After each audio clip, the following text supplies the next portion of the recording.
ગોપાલદાસજી વાત કરતા હતા શ્રી મહાપ્રભુજીના વિચરણની, મહાપ્રભુજીની યાત્રાની, અને જ્યાં શ્રી ગુસાઈજીના પ્રાગટ્યના સમાચાર મળ્યા, શ્રી ગુસાઈજી પ્રગટશે એ વાત જાણી એટલું રોમાંચ થઈ ગયું. શ્રી ગુસાઈજીનું વર્ણન કરવા લાગ્યા. પુનઃ યાદ આવ્યું અને પાછું આ કહી રહ્યા છે, ત્યાંથી શ્રી વૃંદાવન પાઉં ધાર્યા. ત્યાંથી એટલે ક્યાંથી?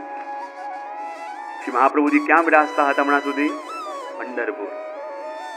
અને ત્યાંથી શ્રી વૃંદાવન પાઉં ધાર્યા, જ્યાં મધુપ કરે ઝંકાર, કુસુમ દ્રુમ નવ મલ્લિકા, મકરંદ નો નહીં પાર. અને જ્યાં આચાર્ય ચરણે આ વચન આપ્યું, ત્યાંથી આપ શ્રી વૃંદાવન પધાર્યા. અને વૃંદાવનનું વર્ણન કેવું? ત્યાંથી શ્રી વૃંદાવન પાઉં ધાર્યા, જ્યાં મધુપ કરે ઝંકાર, કુસુમ દ્રુમ નવ મલ્લિકા, મકરંદ નો નહીં પાર. અને એવા વૃંદાવનમાં આપ પધાર્યા કે જે વૃંદાવન ભૂમિની અંદર તો પ્રભુ નિત્ય બિરાજે છે. અને જેવા આચાર્ય વૃંદાવનમાં પધાર્યા અને ત્યાં પ્રકૃતિના દર્શન જ્યારે કર્યા, જેટલા પણ વૃક્ષો છે તે વૃક્ષોની અંદર એ સમયે રંગબેરંગી પુષ્પો ખીલેલા છે. જેટલા પણ લતા પતાઓ છે એ પુષ્પો અને ફળોને સજાવીને માનો કોઈની પ્રતીક્ષા કરતી હોય એવું લાગી રહ્યું છે. આખી પ્રકૃતિ વૃંદાવનની અંદર એવી લાગી કે જાણે સજી રહી છે કોઈની પ્રતીક્ષામાં. શ્રી મહાપ્રભુજી વૃંદાવનમાં થઈને પધારી રહ્યા છે અને જ્યાં સુંદર સુંદર ભ્રમરો ગુંજારવ કરી રહ્યા છે, અને ભ્રમરો ગુંજારવ કરીને માનો કોઈના આગમનના વધાઈ મંગલ ગીત ગાતા હોય એવું આ ગીત એમ શ્રી મહાપ્રભુજીને લાગ્યું. કુસુમ દ્રુમ નવ મલ્લિકા, મકરંદ નો નહીં પાર. અને આખી પ્રકૃતિ એવી સજી રહી છે કારણ કે વૃંદાવન તો એ ભૂમિ જ્યાં પ્રભુ નિત્ય બિરાજે. અને જ્યાં પણ વૃંદાવનના પાસે આ પધાર્યા અને વૃંદાવનમાં જ્યારે પણ વૃક્ષો નીચે ઝૂકેલા દેખાય તો માનવું કે આજે ઠાકોરજી એ વૃક્ષની નીચે ઉભા રહીને જ વેણું વગાડી રહ્યા છે અને પ્રભુને છત્ર કરવા માટે વૃક્ષ નીચે ઝૂકી ગયા છે. જ્યારે પણ લતા બતાઓ નીચે ઝૂકેલી દેખાય ત્યારે માનવું કે ઠાકોરજી આ જ ભૂમિમાં થઈને પધારી રહ્યા છે અને પ્રભુના ચરણોની રજ પામવા માટે એ લતા બતાઓ અહીંયા ભૂમિમાં પ્રસરી રહી છે. અને એ વૃંદાવનની ભૂમિમાં થતા શ્રી મહાપ્રભુજી પધારે. અને વૃંદાવન શું છે? વૃંદાવન મેં પહેલા દિવસે અર્થ બતાવ્યા હતા. તુલસીનું વન પણ વૃંદાવન, રાધાજીનું વન પણ વૃંદાવન, અને વૃંદાવન એટલે ભક્તોનું અંતઃકરણ એ પણ વૃંદાવન. અને ભક્તોના અંતઃકરણની અંદર પ્રભુ ક્યારે પધારે કે જ્યારે એમાં પણ કુસુમો ખીલે, એની અંદર પણ જ્યારે સુંદર ગુંજારવ થાય, પ્રભુના માટેની પોકાર ઉઠે, ત્યારે શ્રી ઠાકોરજી આપના ભૂમિમાં પધારે. બધું કાયમ કહેતો હોઉં ને કે પ્રભુ જ્યારે મળશે એમની ઈચ્છાથી જ મળશે. પ્રભુ જ્યારે જીવનમાં પધારશે તો એમની ઈચ્છાથી જ પધારશે. તો છતાં આપણે સાધનો શા માટે કરવા? આપણને લાગે સાધન કરવાની જરૂર શું છે? જ્યારે પણ મળશે તેમની ઈચ્છાથી જ મળવાના છે, આપણા પ્રયત્નથી કે આપણા સાધનથી નહીં. પછી સાધનો શા માટે કરવા? હું કાયમ કહેતો હોઉં, આપણે જે સાધન કરીએ બીજું કાંઈ નહીં પણ પ્રભુને સંદેશ મોકલી રહ્યા છે. જ્યારે પણ આવો સાથે ચાલવા તૈયાર છે. જ્યારે પણ પ્રભુ આપ આવાજ લગાવો, આપની સાથે આવા તૈયાર છે. જેવી રીતે હરસામીજી પોતાના ઘરના ઝરૂખામાં ઉભા શ્રી વલ્લભની પ્રતીક્ષા કરતા ને, જાણ્યું હતું કે મને વલ્લભ જ્યારે મળશે તો આ જ માર્ગ પર આપના દર્શન થશે. અને એવી અવસ્થા હતી, જાણ્યું હતું કે મારા પ્રિયતમ, મારા પ્રિય, મારા શ્રી વલ્લભ ક્યારેક દર્શન આપશે તો આ જ પદ ઉપર આપશે. અને એવી અવસ્થા થતી કે રાતે સૂતા હોય ને જરાક અવાજ આવે ઉઠીને ભાગે, ક્યાંક મારા વલ્લભ તો નહીં આવ્યા હોય. પ્રસાદ લેતા હોય ને જરાક અવાજ આવે અને ઉઠીને ભાગે, ક્યાંક મારા વલ્લભ ન પધાર્યા હોય. અને જે દિવસે શ્રી વલ્લભના દર્શન થયા, ભાઈઓમાં મિલકતના બટવારા થતા હતા. અને જ્યાં ખબર પડી કે મારા વલ્લભ પધાર્યા, ઉપર ઝરૂખામાંથી છલાંગ લગાવી વલ્લભના ચરણોમાં, અને પછી પાછા વળીને ક્યારે જોયું નથી. શ્રી વલ્લભની સાથે પધાર્યા. એવી આતુરતા જ્યારે હોય, એવી તલ્લીનતા જ્યારે હોય, ત્યારે સાચા અર્થમાં આપણું અંતઃકરણ પણ વૃંદાવન બને. અને આપણું અંતઃકરણ વૃંદાવન બને અને આપણા પ્રિયતમને મળવાનો પુકાર જ આ ભ્રમરોનું ગુંજારવ છે. એમના દર્શન કરવાની લાલસા એ જ આ કુસુમો ખીલ્યા એમ કહેવાય. આપના દર્શનની લાલસાથી જ્યારે મનમાં રોમાંચ થાય, હૃદયની અંદર અલગ અલગ મનોરથ જાગે, એ મનોરથ સ્વરૂપે નિત નવીન જ્યારે પુષ્પો આપણા જીવનમાં ખીલે તો જ આપણું ઘર પણ વૃંદાવન બને, આપણું અંતઃકરણ પણ વૃંદાવન બને. અને જ્યારે પ્રભુ પધારે અને પ્રભુ પણ વધારે સ્વાગત પણ હરિયાજી કહે છે ને, મેરી પલકન સો મગજ હારો જા મગ મેં મેરો પ્રિય આવત હે ધન મન ધન સબ વારો મેરી પલકન સો મગજ હારો. હરિયાજી મહારાજ કહે કે હું તો મારા જે પદ ઉપર પ્રભુ પધારવાના છે, પ્રભુના ચરણારવિંદ એટલા કોમળ છે, એટલા કોમળ છે કે એમાં નાનકડી કાંકરી વાગે તો પણ આપને શ્રમ પડે, તો એનામાં એ બુહારવા માટે ની જે બુહારી જોઈએ એ પણ એટલી સૂક્ષ્મ જોઈએ કે નાનામાં નાની કાંકરી પણ ભરાઈ જાય. તો એવી બુહારી કઈ છે? હરિરાયજી કહે કે મારી આ આંખોની પાપણો, અને જે પદ ઉપર મારા પ્રિયતમ પધારતા હોય તો મારા નેત્રોની પાપણ વડે એ પતને બુહારું, એ મગને બુહારું કે જ્યાંથી મારા પ્રિયતમ પધારે તો આપને શ્રમ ન પડે. અને આપણા જીવનમાં જ્યારે આપણે ભગવદ નામ લેતા હોઈએ, ભગવદ સાધન કરતા હોઈએ, ભગવદ વાંચન કરતા હોઈએ તો એ શું છે? જે પથ ઉપર પ્રભુ આપણને મળવા પધારવાના છે એ પથને આપણે વાળી રહ્યા છે, એ પથને બુહારી રહ્યા છે. આપણે જે પણ સાધન કરીએ શું છે? આપણા પ્રભુના વચ્ચેનું જે પથ છે એ પથને બુહારવું કે જ્યારે પ્રભુ પધારે તો પ્રભુને આપણી પાસે આવતા વધારે શ્રમ ન પડે. તો પ્રભુ તો આપણી પાસે આવે છે, પ્રભુ તો આપણી પાસે આવવા માંગે છે, પણ જલ્દી આવી શકતા કેમ નથી? ઘણી વાર કહેતો હો કે આપણો અને પ્રભુનો પથ છે ને, એ પથની વચ્ચે આપણે કાંકરા પણ નાખી રાખ્યા છે, કાંટા પણ નાખી રાખ્યા છે, એમાં આપણે દર્ભના અંકુર પણ રાખી રાખ્યા છે. પ્રભુ તો પધારવા માંગે છે, પણ આપણા અને પ્રભુના વચ્ચે પ્રભુ આપણે ત્યાં પધારે એ માર્ગ ઉપર આપણે આપણા હાથે કાંટા નાખ્યા છે. અને કાંટા કોને કહેવાય?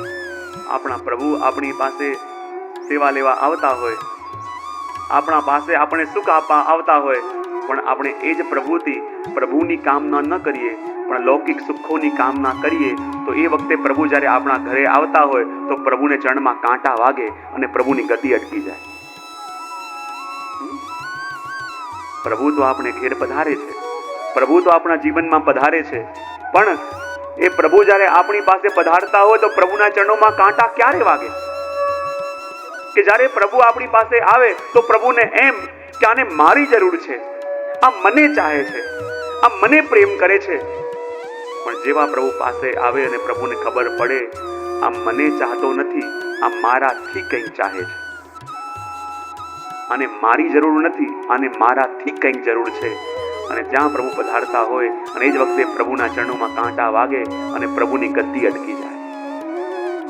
અને સાચા અર્થમાં એવા જ કાંકરાઓ આપણે આપણા અને પ્રભુના પથ પર વેરી રાખ્યા છે. અને પ્રભુ તો આવા માંગે છે, પણ એ પથને બુહારવું પડશે. અને જ્યારે પથને બુહારશો તો પ્રભુ આપણને મળવા આવશે. અને વૃંદાવનમાં જે દર્શન શ્રી મહાપ્રભુજીએ કર્યા એનું વર્ણન ગોપાલદાસજીએ છુપી રીતે સંકેતથી આ પંક્તિની અંદર કર્યું છે. તરુ તમાલ અતિ શોભતા હેમ જૂથી કા સંગોળ લલના તે સુભગા લટકતા હિંડે તે મોડા મોડ. શું દર્શન કર્યા? મહાપ્રભુજીએ જે પ્રભુની લીલાના દર્શન કર્યા છે એ દર્શન ગોપાલદાસજી ખૂબ સંકેતથી આ પંક્તિની અંદર સમજાવે છે. તરુ તમાલ વૃક્ષ શોભી રહ્યા છે, હેમ જૂથિકા કનકવર્ણી લતાઓ એ તમાલ વૃક્ષને લિપટાયેલી છે અને સુંદર હરિયાળી ભૂમિ બની છે. આ વર્ણન કોનું છે? એક પદ સુંદર છે પરમાનંદાસજીનું. એ પદથી તમને આનો ભાવ સમજાઈ જશે કે આ તમાલ વૃક્ષ કોણ છે, એને લીપેલી જે કનકલતા છે, જે સ્વર્ણની લતા છે, કોણ છે? शोभित नव कुंजन की छवि न्यारी, शोभित नव कुंजन की छवि न्यारी, अद्भुत रूप तमाल सो लिपटी कनक वेली सुकुमारी, अद्भुत रूप तमाल सो लिपटी कनक वेली सुकुमारी, वचन सरोज रहे लोचन निरकी छवि सुखकारी, परमानंद प्रभु मत मधुपवे श्री राधा शिवभान सुधा शिवभान सुता फुलवारी. સમજાયું? આનું શરીરનું વર્ણન છે. તરુ તમાલ અતિ શોભતા. વૃંદાવનની અંદર જ્યારે પ્રભુ પધાર્યા, શું દર્શન કર્યા? કે ત્યાં શ્યામ રંગનું એક તમાલ વૃક્ષ શોભી રહ્યું છે, અને શ્યામ રંગના તમાલ વૃક્ષની ઉપર આપે એક સ્વર્ણ રંગની લતાને લીપટેલી જોઈ. ત્યાંની ભૂમિ હરિત ભૂમિ હતી. તો કહેવાય આ શું છે? બોલે શ્યામ રંગનું તમાલ વૃક્ષ એટલે બીજું કોઈ નહીં પણ શ્યામ સુંદરના દર્શન કર્યા. અને જે કનક લતા સ્વરૂપે સ્વર્ણ રંગની લતા એ શ્યામ તમાલને લીપટેલી છે, કોણ છે? બોલે કનકવર્ણી ચંપકવર્ણી શ્રી રાધિકાજી. શ્રી રાધાજીનો શ્રીઅંગ કેવું છે? ચંપકવર્ણી. કેવું છે? ચંપકવર્ણી. ચંપાના જેવું સ્વરૂપ આપનું છે, અને માટે શ્રી મહાપ્રભુજીએ પણ પ્રાગટ્ય લીધું તો ક્યાં લીધું?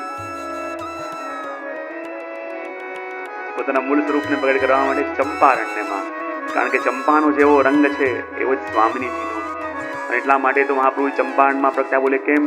કારણ કે જ્યાં ઘણા બધા ચંપાના વૃક્ષો છે એને કહેવાય ચંપા અરણ્ય. ચંપાનું વન છે એને કહેવાય ચંપા અરણ્ય. અને ચંપાના પુષ્પોની એક ખાસિયત પણ છે ને. બોલે શું?